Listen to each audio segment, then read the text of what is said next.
تو ہمارے پاس قرآن پاک سب سے بڑی دلیل ہے، سب سے بڑی۔ اگر کافروں کے پاس قرآن پاک کا کوئی جواب ہوتا نا تو وہ بدر میں تلواریں لے کے نہ آتے، قرآن کا جواب لے کے آتے۔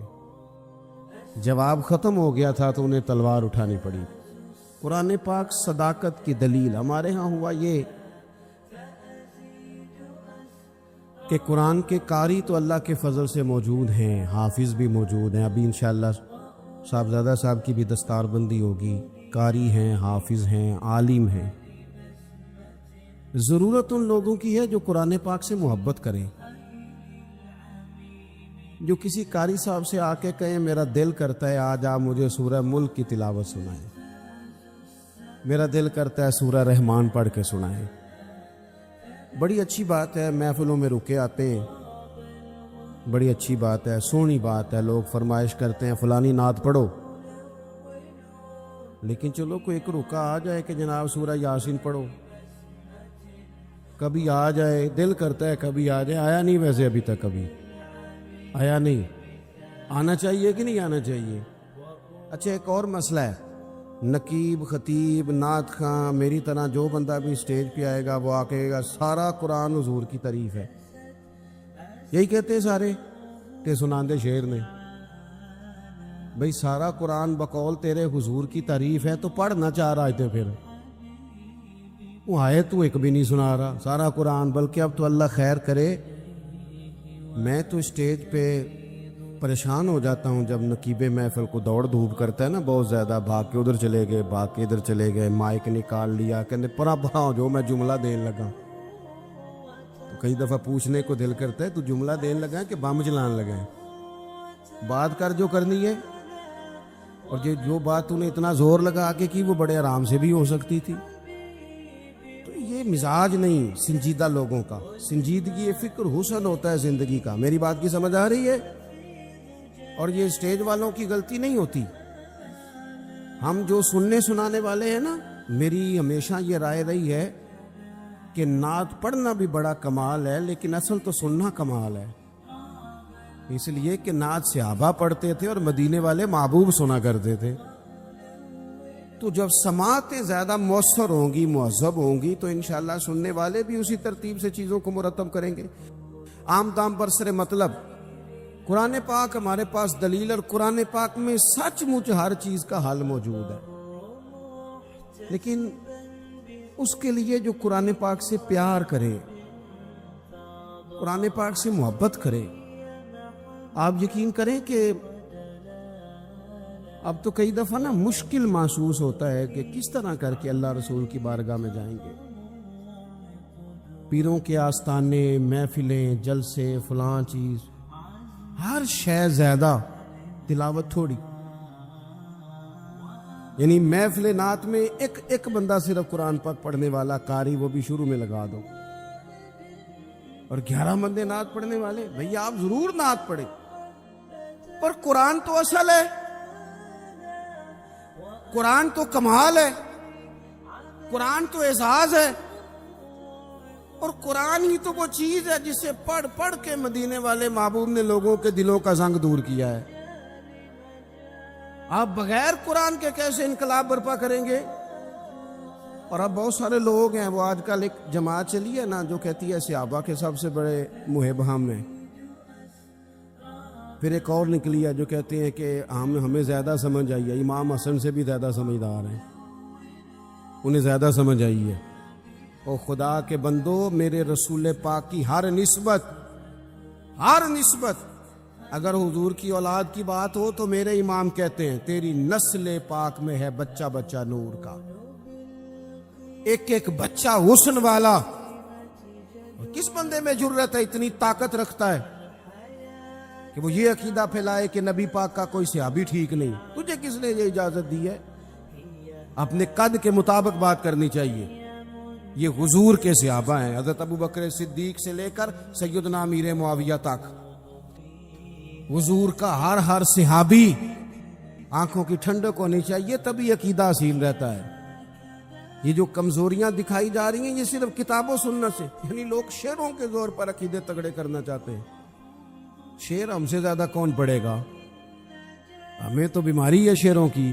میں سمجھتا ہوں اچھا شعر تو اچھے ادب کی علامت ہوتا ہے، لیکن شعر شعر ہے، عقیدہ نہیں. عقیدہ قرآن و حدیث ہے، عقیدہ کتاب و سنت ہے. میری بات کی سمجھ آ رہی ہے آپ حضرات کو؟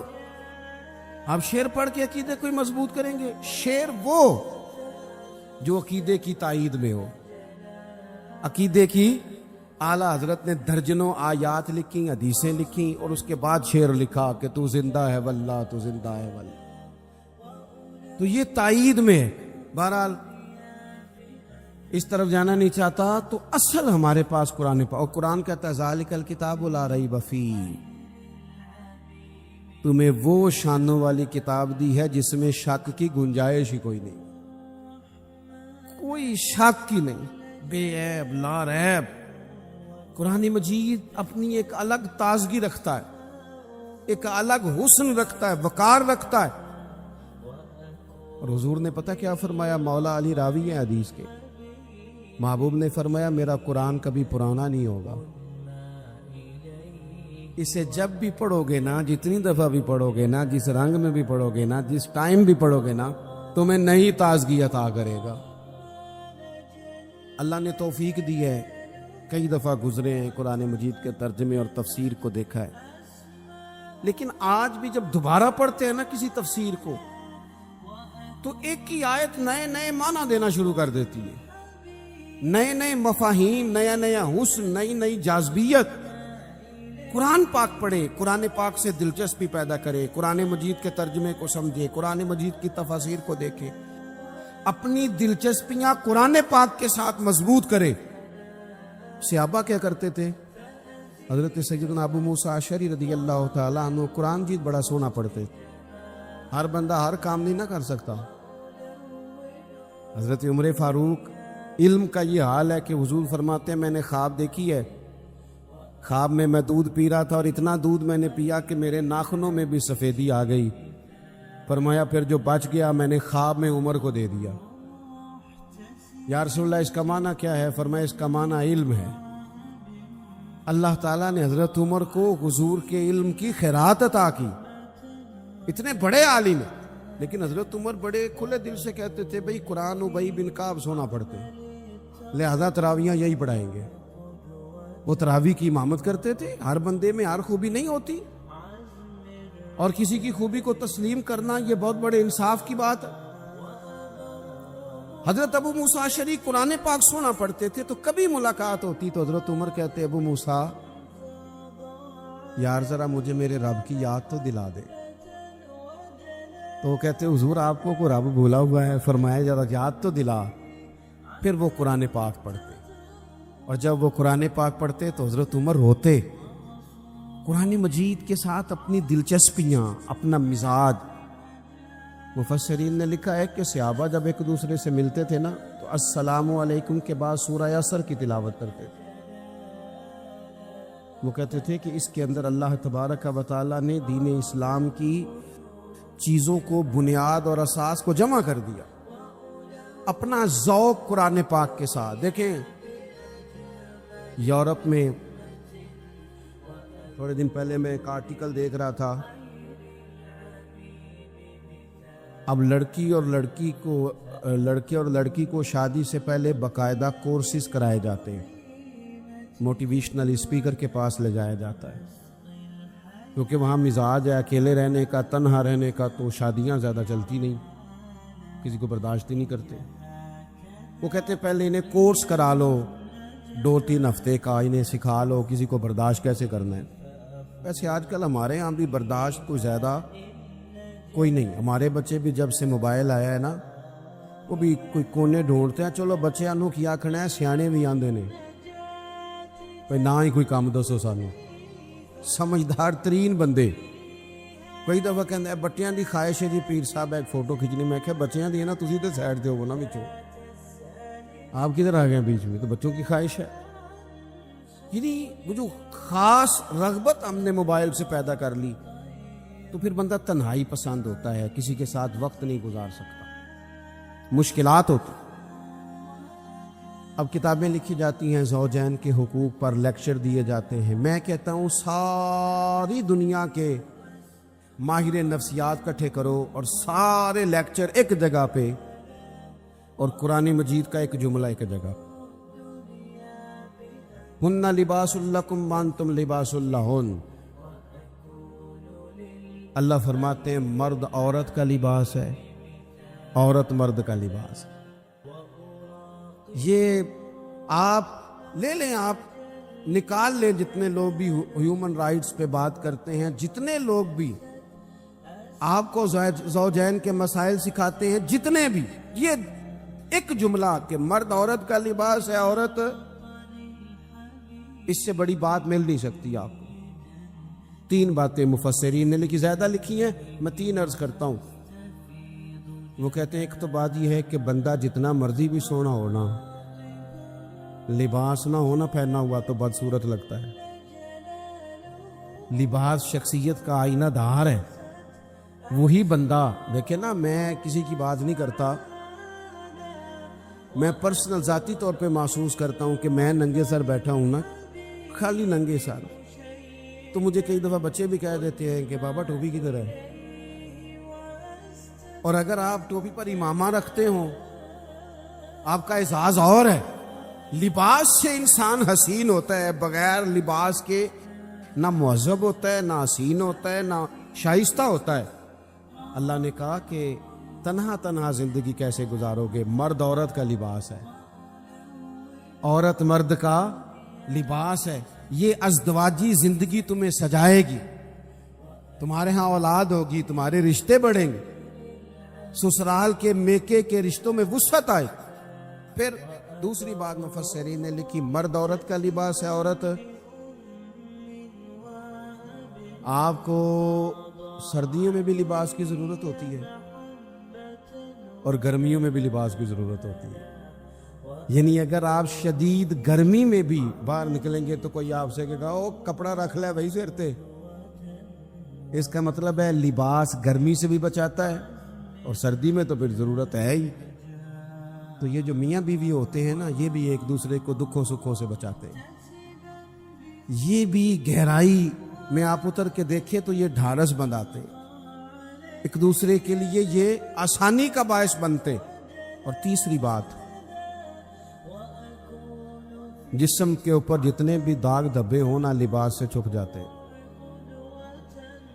سارے عیب لباس چھپا دیتا ہے. میرے رب نے کہا عورت تیرا لباس ہے، تو عورت کا لباس ہے. وہ تیرے پردے رکھ لے گی، تو اس کے پردے رکھ لے گا، چھپ جائیں. تو آپ قرآن مجید کو پڑھیں گے. یہ میں نے صرف گھر کا ایک ذاتی مسئلہ جس کی ہر ایک کو ضرورت ہے وہ قرآن پاک سے آپ کی خدمت میں عرض کیا. آپ قرآن پاک کو پڑھیں، قرآن مجید کی تلاوت کریں. آپ، میرے پاس ایک صاحب آئے تھے، کہنے لگے میں اخلاقی بلندی چاہتا ہوں لیکن قرآنی اخلاق سے. میں نے کہا تو صرف سورۃ حجرات کی تلاوت کر، اس کو سمجھ لے جا تو ایک سورت پڑھ، تجھے اندازہ ہو جائے گا کہ کتنے بلند اخلاق کی قرآن بات کرتا ہے. آخری گزارش جو آپ سے کرنی ہے، آپ میری بات پر زیادہ توجہ دیں گے. قرآن پاک خالی بھی پڑھا جائے نا تو رحمت کا نزول ہوتا ہے. یعنی ایک حرف پڑھنے سے 10 نیکیاں ملتی ہیں. اور حضور نے وضاحت کر کے کہا کہ میں یہ نہیں کہتا کہ الف لام میم ایک حرف ہے، فرمایا الف ایک ہے، لام دوسرا ہے، میم 30 نیکیاں ملتی ہیں. آپ کی میں بات نہیں کرتا، لیکن چند ایک لوگ جن کو میں زیادہ قریب سے جانتا ہوں، جہاں مجھے زیادہ، میں خاص اپنے دوستوں کو اکیلے میں بھی گزارش کرتا ہوں کہ یار مجھے لگتا ہے کہ تجھے کئی مہینے ہو گئے تو نے قرآن پاک نہیں دیکھا. میرے حضرت صاحب رحمۃ اللہ علیہ مریدوں سے کہتے تھے قرآن کی ضرور کھولنا. اور ایک صاحب ایسے تھے کہ جو بڑے سخت مصروف رہتے تھے، تو حضرت صاحب ان کو فرمانے لگے نہ بھی نہ کبھی بڑا کم ٹائم ہو نا، پڑھنے کا موقع نہ بھی ہو تو سویرے ایک دفعہ نماز کے بعد اس کی زیارت کر لینا قرآن پاک سے رحمت کی شعائیں نکلتی ہیں. قرآن پاک کے ساتھ اپنی دلچسپیاں، یعنی سویرے سویرے نا میری والدہ، آپ کو پتہ ہے دیہاتوں میں سب نے بھینسیں رکھی ہوتی تھی، تو اماں جی یعنی وہ سویرے اٹھ کے دودھ رڑک کے اور پھر وہ جب مصلی بچھاتی تھی، تب میں سمجھتا تھا کہ یہ تکلفات ہیں، چونکہ جب بندہ پڑھ دیتا ہے نا پھر اسے گنجائشوں کا بھی پتہ چل جاتا ہے. میں سمجھتا تھا یہ تکلفات ہیں کہ وہ پہلے کپڑا بچھاتی، مصلی بچھاتی، پھر پیالے میں پانی لا کے پاس رکھتی، پھر وہ جناب اس پہ پڑھنا شروع کرتی، پھر وہ ریل، اور پھر ریل کے یہ جو حافظ ہوتے ہیں نا ہمارے، یہ پھر زیادہ نہیں چومتے قرآن پاک کو، ان کے پاس ہوتا ہے نا ہر وقت، لیکن وہ پرانے بندے وہ شنیل کا غلاف، پھر اسے کھولنا، پھر اسے چومنا، پھر سینے سے لگانا، یہ ساری چیزیں ان کے پیش نظر رہتی. اماں جی نا وہ نماز پڑھ کے قرآن پاک کے کوئی 2-1 رکوع پڑھ کے پھر آواز دیتی، وہ تسی اجے بھی ستے ہو، میں دودھ بھی رڑک لیا، نماز بھی پڑھ لی، سبق بھی پڑھ لیا، اٹھ جاؤ نا، اب تو ٹائم تھوڑا رہ گیا نماز کا. یہ آپ یقین کریں، میرے سے بزرگ ناراض نہ ہو جائیں، لیکن بچوں کو نماز کی تقریر نہ سناؤ کہ پتر نماز پڑھنی چاہیے، نہ تقریر نہ سناؤ. تقریریں باہر چلتی ہیں، گھر میں نہیں چلتی، گھر میں عمل چلتا ہے. بچوں کے سامنے نماز پڑھو، بچوں کے سامنے قرآن پاک پڑھو، اپنی اولاد کو عادی کرو کتاب و سنت کا. سارا دن گپیں، سارا دن باتیں، گھر میں بھی تبصرے، ٹیلی فون پہ گپ شپ، اس نے تو نفسیاتی کمزوری پیدا کر دی ہے قوم میں. اپنے گھر کے اندر چلن پیدا کریں، قرآن پاک سے پیار ہو. وہ ایک دفعہ نا یہ ضلع شیخو پورہ کے کسی گاؤں میں ایک آڑتی تھا، یہ منڈی میں آڑت، وہ پرانی بات ہے پاکستان بننے سے پہلے. وہ سادہ سا بندہ تھا، داڑھی رکھی تھی، 5 وقت نماز پڑھتا تھا، تو فوت ہو گیا. آڑت کرتا تھا تو اس کی قبر سے خوشبو آنے لگ گئی.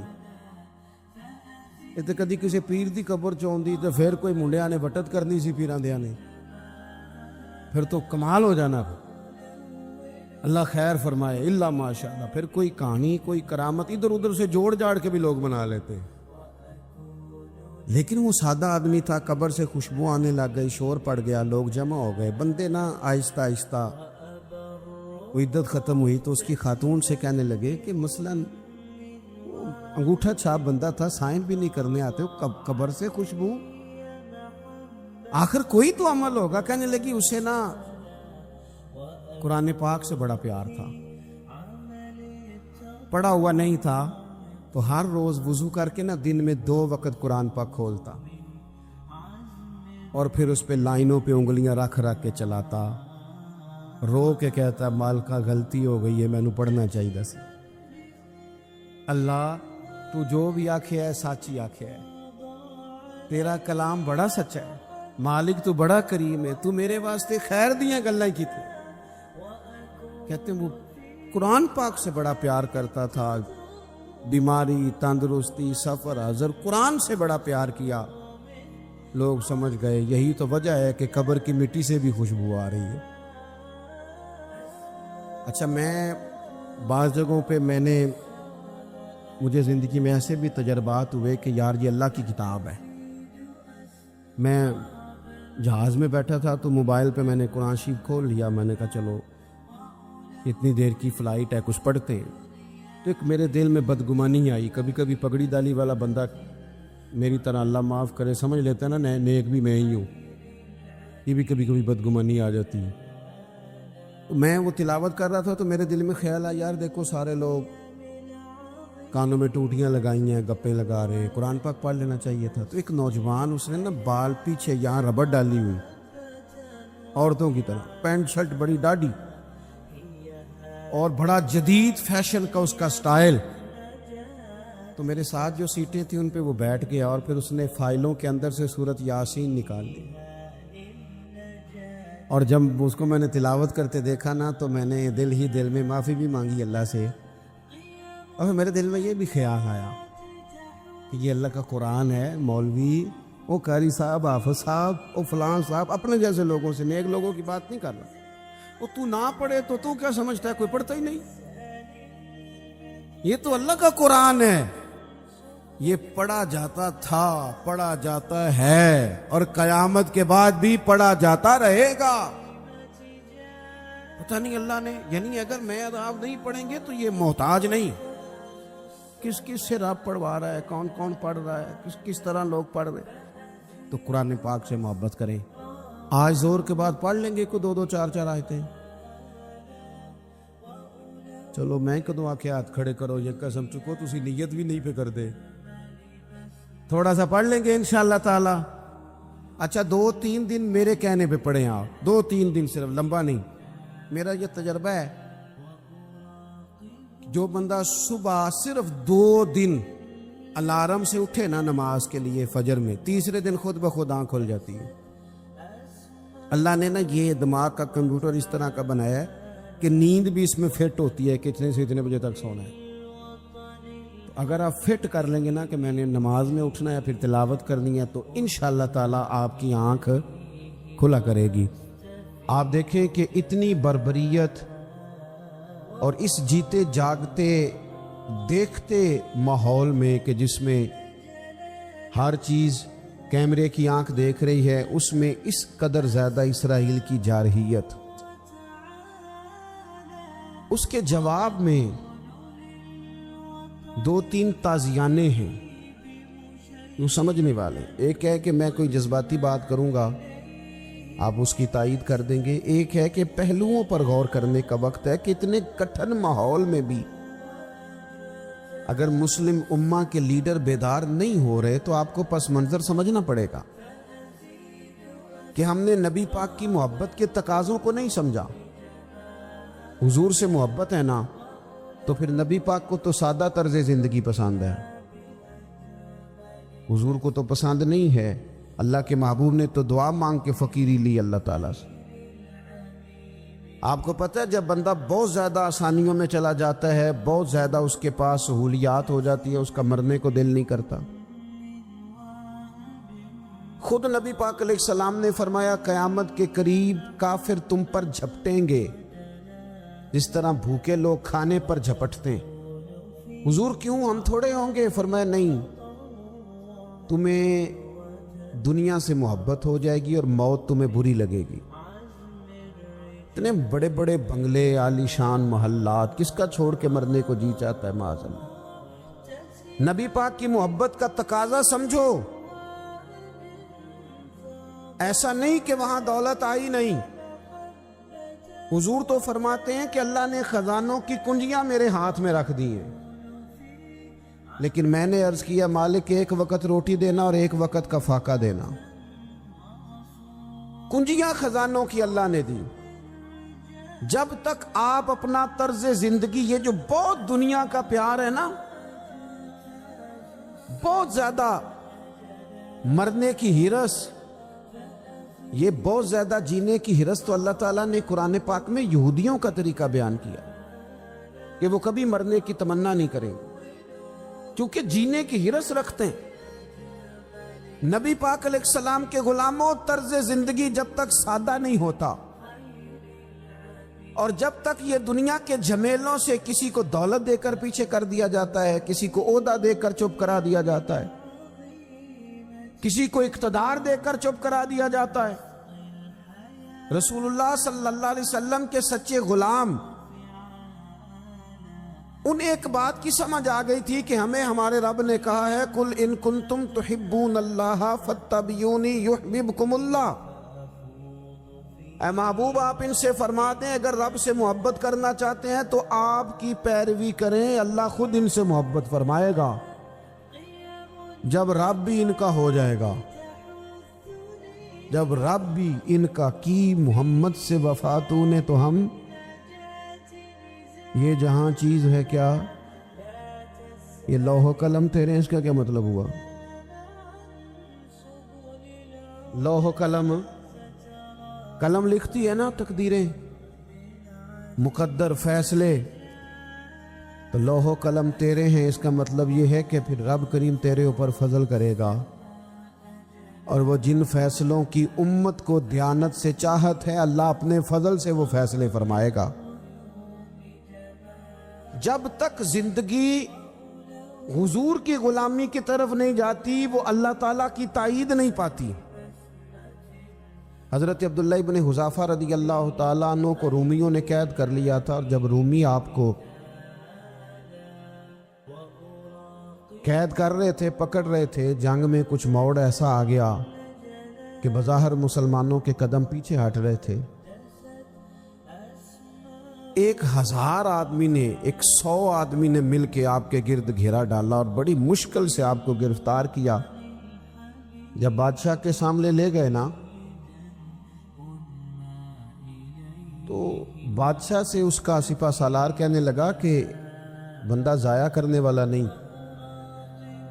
یہ بات سمجھیں آپ، ہماری طبیعت کے مطابق جو بندہ پورا نہیں اترتا ہم ضائع کر دیتے ہیں۔ حالانکہ اگر آپ کو مخالف صف میں بندہ کام کا نظر آئے تو آپ غور فرمائیں کہ یہ ہمارے قافلہ محبت میں کیسے شامل ہو سکتا ہے، اس کے لیے جد و جہد کریں تاکہ اس سے کام لیا جا سکے۔ اس نے کہا، روم کے بادشاہ نے، بندہ ضائع کرنے والا نہیں۔ وزیر نے کہا بادشاہ سے، اس نے کہا کیا کریں؟ کچھ ایسا کریں کہ یہ معاذ اللہ ہمارے دین میں آ جائے۔ اور قرآن مجید نے واضح کہہ دیا ہے کہ یہودی اور عیسائی تم سے راضی نہیں ہو سکتے حتی تتبع ملتہم، جب تک کہ تم ان کے دین کی پیروی نہ کرو۔ ان کو کسی طریقے سے معاذ اللہ عیسائی بنایا جائے۔ تو بادشاہ کہنے لگا 2-3 چیزیں ہیں جس سے کوئی بندہ بھی خریدا جا سکتا ہے، کر لیتے ہیں بات۔ اس نے سب سے پہلے حضرت عبداللہ ابن حذافہ سے کہا کہ جتنے پیسے آپ کہیں گے آپ کو ملیں گے، آپ اس دین میں آ جائیں معاذ اللہ۔ تو حضرت عبداللہ ابن حذافہ نا، کچھ لوگ بڑے سیانے ہوتے ہیں، بردبار ہوتے ہیں، بعض باتوں پر غصہ نہیں کرتے، ہنستے ہیں۔ حضرت عبداللہ ابن حذافہ ہنس پڑے، فرمانے لگے تجھے کس نے بادشاہ بنایا؟ تو بڑا بیوقوف آدمی ہے۔ اس نے کہا کیا مطلب؟ فرمانے لگے نادان، میں تو تلوار لے کے میدان میں آیا ہوں، مجھے دولت کمانی ہوتی میں تجارت کرتا، میں تجارت نہیں کر رہا، میں تو شہادت کے لیے نکلا ہوا ہوں، اور تو مجھے کہہ رہا ہے پیسے لے لے؟ وہ عقل کی بات کر۔ اس نے دوسری بات کی، اس نے کہا کہ میں بادشاہ ہوں، میرے نیچے جتنے بھی عہدے ہیں، وزیر، مشیر، وزیر خزانہ، جو آپ عہدہ کہیں گے آپ کو دے دیا جائے گا، آپ اس طرف آ جائے۔ تو حضرت عبداللہ ابن حذافہ کہنے لگے پھر کہتا ہوں تو بڑا نادان ہے۔ فرمانے لگے میں حضور کا صحابی ہوں، اور صحابی ہونے سے بڑا عہدہ دنیا میں ہے ہی کوئی نہیں۔ صحابہ وہ صحابہ جن کی ہر صبح عید ہوتی تھی، خدا کا قرب حاصل تھا، نبی کی دید ہوتی تھی۔ کہا تو مجھے لالچ دے رہا ہے۔ اب انہوں نے ایک نئی چال چلی۔ وزیر کہنے لگا کہ میں ایک اور طرح سے معاذ اللہ کوشش کرتا ہوں پگھلا دینے کی۔ آپ اندر کمرے میں قید تھے تو وہاں ایک خاتون کو بنا سوار کر بھیج دیے گا۔ دوستو یاد رکھنا، تگڑا اور مضبوط جوان پتہ کون ہوتا ہے؟ جس کی نظریں پوری طرح اس کے کنٹرول میں ہوں۔ یہ علامت جوانی ہے۔ جس آدمی کا پوری طرح، 2 لوگ دنیا میں کبھی کوئی کارنامہ سر انجام نہیں دے سکتے، ایک جو حرام کھاتا ہو، ایک جس کی نظر ناپاک ہو۔ محمد بن قاسم جب یہاں آئے تھے نا، تو ایک دن بڑے پریشان تھے، تو ایک بزرگ کہنے لگے آپ کیوں پریشان ہیں؟ کہنے لگے راجہ دہر سے مقابلہ ہے، اور ہماری فوج تو سندھ کے رستے بھی نہیں جانتی، زبان بھی نہیں جانتی، لڑیں گے کیسے؟ 2-4 دن کے بعد ان بزرگوں کی دوبارہ محمد بن قاسم سے ملاقات ہوئی تو بڑے خوش تھے۔ کہا اب آپ کیوں خوش ہیں؟ کہنے لگے وہ میرا مقابلہ نہیں کر سکتا، میں نے تحقیق کر لی۔ کہا کیوں؟ کہنے لگے نظر کا گندہ ہے، اور جو نظر کے گندے ہوتے ہیں وہ میدانوں میں ٹھہرا نہیں کرتے۔ میدان کے لیے نکلنے کے لیے پاک جوانی کی ضرورت ہوتی، تطہیر مزاج ہونا ضروری ہوتا ہے۔